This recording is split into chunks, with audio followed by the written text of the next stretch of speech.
اگر حکمران طبقے کو ہم دیکھتے ہیں تو وہ عافیہ صدیقہ کے حوالے سے بات کرنے کو تیار تک نہیں ہے، لیکن اگر آپ ممبر و محراب کے جو والی ہیں جن کو آپ نے بنا رکھا ہے، وہ کہے بگائے جتنا ان کے اندر ہمت ہے استطاعت ہے وہ آواز اٹھاتے رہتے ہیں۔ تو آج کے علماء مطابق کو اکثر یہ موضوع دیا گیا کہ آپ نے اس کے اوپر گفتگو کرنی ہے کہ عوام کو اس چیز کا احساس پیدا ہو، عوام اس کے اوپر آواز بلند کرے۔ اب تو المیہ یہ ہے، آپ سوشل میڈیا دیکھیں تو یہ بات چل رہی ہے کہ اچھا جی یہ جو آواز اٹھا رہے ہیں عافیہ صدیقی جو ہماری بہن ہے اس کے لیے، تو وہ جماعت اسلامی کا بندہ ہے، وہ جماعت اسلامی کا بندہ ہے، سینیٹر ہے، کون ہے اتنا تو آپ کو جاننا چاہیے، مشتاق احمد صاحب ہے۔ تو وہ آواز اٹھا رہے ہیں، تو اب ہماری پارٹی جو دوسری ہے، ہمیں یہ دیکھنا چاہیے کہ آپ صلی اللہ علیہ وسلم نے کیا فرمایا کہ مومنین جتنے بھی ہیں مومنات وہ ایک جسم کی مانند ہیں، اور ہمیں قرآن پاک کا وہ حکم سورہ حجرات پارہ نمبر 26 اس کو دیکھنا چاہیے کہ اللہ تعالیٰ نے فرمایا انما المؤمنون اخوہ،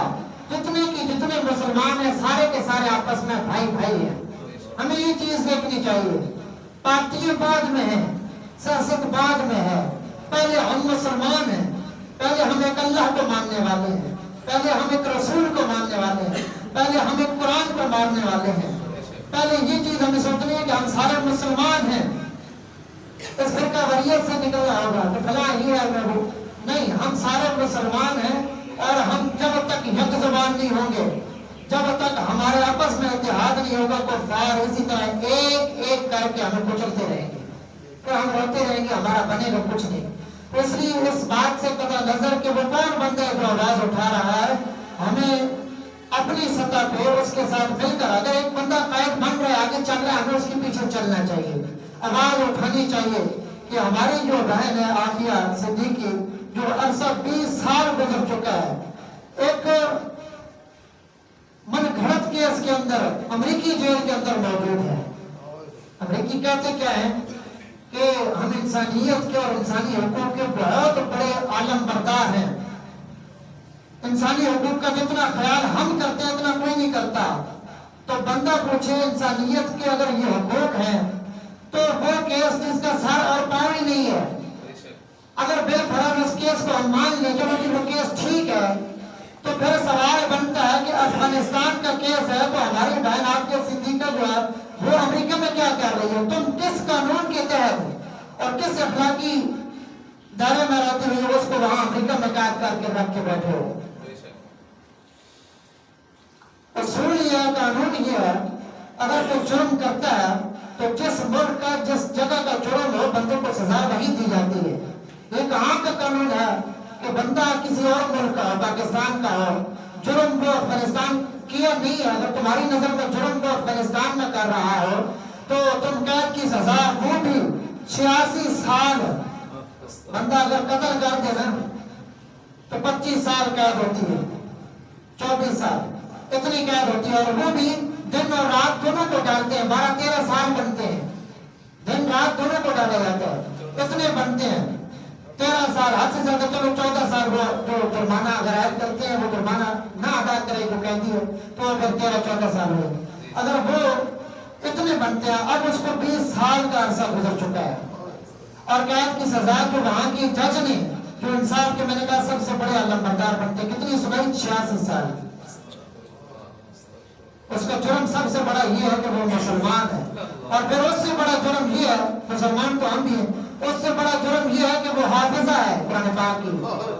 اس سے بڑا جرم یہ ہے کہ وہ آواز اٹھا رہی تھی کہ افغانستان میں جو امریکہ ظلم کر رہا ہے اس کو اپنا ظلم بند کرنا چاہیے، اور اس سے بڑا جرم یہ ہے کہ پاکستان میں رہ کے مشرف کے دور حکومت میں اس نے آواز اٹھائی۔ آج وہ اپنے انجام کو پہنچ چکے ہیں، اللہ جانے اور وہ جانے، جو ظلم انہوں نے کیے اور جو دستانے رقم کی تاریخ نہیں توڑا، تاریخ بھولتی نہیں ہے، یہ چیزیں تاریخ میں رقم رہے گی، لیکن یہ جو ہو چکا سو ہو چکا، ہم کیا کر رہے ہیں؟ اتنا عرصہ گزر چکا ہے۔ میں آپ کو ایک فتاوی کے حوالے سے بتاتا ہوں، فتاوی کی مشہور کتاب بہت بڑی جلدیں ہیں، رد المختار، اس کی جلد نمبر 4 کے اندر یہ موجود ہے فتاوی کی اس کتاب میں کہ اگر ایک مسلمان خاتون مشرق کے اندر قید ہو جاتی ہے تو جتنے مغرب والے ہیں، اگر مغرب میں قید ہو جاتی ہے جتنے مشرق والے ہیں ان کے اوپر یہ چیز واجب ہے کہ اس کی رہائی کے لیے کوشش کرے۔ ہم نے کتنی کوشش کی ہے، ہم نے کتنی آواز اٹھائی ہے۔ جیسے پہلے میں نے عرض کیا جب بات آتی ہے تو ہم کیا کہہ دیتے ہیں یہ فلاں پارٹی کا مسئلہ، فلاں کریڈٹ لے لے گی، یہ اس کی رہائی کا جو تمغہ ہے یہ ان کے ساتھ چلا جائے گا۔ یہ بات غلط ہے بھائی۔ اگر وہ کوشش کر رہے ہیں تو ہم سارے پارٹی بازی سے نکل کر ہم سارے کوشش کریں، ساری پارٹیوں کو متحرک کریں، سارے کوشش کریں تو سب کو اللہ کے ہاں اجر ملے گا، اور سب کے نزدیک وہ بھی تو وہ ہوگا، وہ خاندان، وہ عافیہ بھی، اور اللہ کے نزدیک بھی سب کو اجر مل جائے گا۔ اس لیے میرے عزیزوں ہمیں یہ کوشش کرنی ہے کہ اپنا وہ لوگ جن کو ہم ووٹ دیتے ہیں انہیں کہیں کہ آپ آواز اٹھائیں اور اہل اقتدار تک پہنچائیں یہ آواز، اور جو اہل اقتدار میں جو لوگ آواز اٹھا رہے ہیں ان تک یہ پیغام پہنچائیں یہ اہل اقتدار ایسے نہیں ماننے والے۔ آپ جتنا ہو سکتا ہے احتجاج کریں، اگر کرسی کے لیے احتجاج ہو سکتا ہے تو ایک مسلمان بہن جو مظلوم ہے اس کے لیے نہیں ہو سکتا؟ کرسی کے لیے کتنا کیا، پورا سال پاکستان کو تباہی کی طرف دھکیلا گیا، کیا اس بات کی طرف نہیں احتجاج ہو سکتا کہ ہم اپنی مظلوم مسلمان بہن کے لیے احتجاج کریں اور حکمرانوں کو جگائیں، ان کی غیرت کو جگائیں؟ کیا مجھے بتایا جائے، آپ کو یاد ہو نہ ہو، رامن ڈیوس امریکہ شہری تھا، اس نے پاکستان میں لاہور کے اندر 2 شہریوں کو مار دیا، پاکستانی شہریوں کو۔ امریکہ نے اتنا دباؤ ڈالا، ایک ہفتے کے اندر ہمارے سارے حکمران ہتھیار ڈال کے خود سیکورٹی کے اندر اس کو افغانستان ایئر بیس تک پہنچایا گیا اور ان کے حوالے کر دیا، ٹھیک ہے جی اپنے ہمارے بندوں کا خون سستا ہے، کوئی مسئلہ نہیں۔ کیا یہ بے حس ہمارے حکمران اس وقت ایسا نہیں کر سکتے تھے، ٹھیک ہے جی ہم چھوڑتے ہیں، آپ آفیوں کو چھوڑ دو؟ ہم آواز اٹھاتے، ہم بھی پریشر ڈالتے تو ہو سکتا تھا، اور آج بھی ہو سکتا ہے اگر ہم پریشر ڈالیں۔ تو میری آپ سے یہ التجا ہے جتنا آپ ہو سکتے ہیں میرے اور آپ کے اوپر، میں نے ایک فتاوی کا حوالہ دیا آپ کے سامنے کہ ہمارے اوپر بقدر ہمت لازم ہے کہ ہم یہ آواز اٹھائیں اور حکمرانوں کو جگائیں۔ ایک مسلمان عورت ہے اور انگریزوں کے ہاں قید ہے،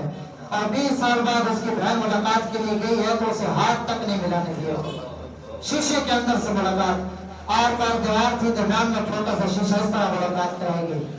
یہ ہم انسانیت کا درس دیتے ہیں، اور اب درس دیا جا رہا ہے کہ پاکستان میں قانون کے مطابق کروائیاں کرو، پاکستان تباہ ہوتا ہے ہو گیا، آپ قانون کے مطابق چلو۔ خود تم کتنے قانون کے مطابق چلتے ہو، خود کتنا بڑا ظلم ڈھاتے ہو، کیا کچھ نہیں کیا امریکہ نے، ملین انسانوں کا قاتل امریکہ ہے۔ تو ہمیں یہ چاہیے کہ ہم جتنا ہو سکتا ہے اس کے خلاف عافیہ کے حق میں اور امریکہ کے خلاف آواز اٹھائیں، تاکہ ہمارے حکمران جو ان کے ذمہ کام واجب ہے آواز اٹھائے اور ہماری بہن کی جو رہائی ہے وہ ممکن ہو سکے۔